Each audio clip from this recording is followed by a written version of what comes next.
Hi everyone, I'm Niobe, and 21 years ago, at exactly 5:25 p.m., I was born into this beautiful world. This video is solely for myself, but I want to share it with you guys. So in 21 years, ang dami nang nangyari, ang dami nang dumaan.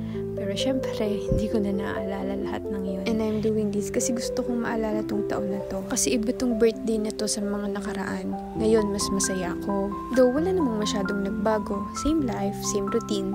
Pero iba kasi yung feeling ngayon. Like, sobrang grateful ko. But don't get me wrong, grateful naman ako noon pa. Pero ngayon iba.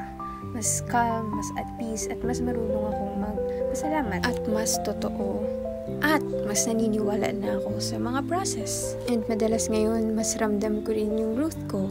Hindi man sobrang laki, pero ramdam kong nag-evolve ako kahit papano. Like sa mga uncomfy moments or sa mga nangyayaring hindi ganun kaganda, iba ka na mag-react, iba ka na rin mag-isip, kung paano ka mag-isip at tumanggap ng mga bagay.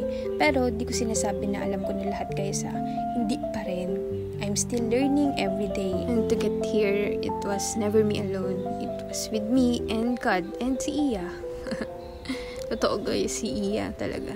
Noong mga times na yan. Thank you Lord talaga kay Iya. Also, I'm doing this maybe because gusto ko rin i-acknowledge na yung sarili ko that I made it here. Maybe not that far yet. Pero still, it means so much to me.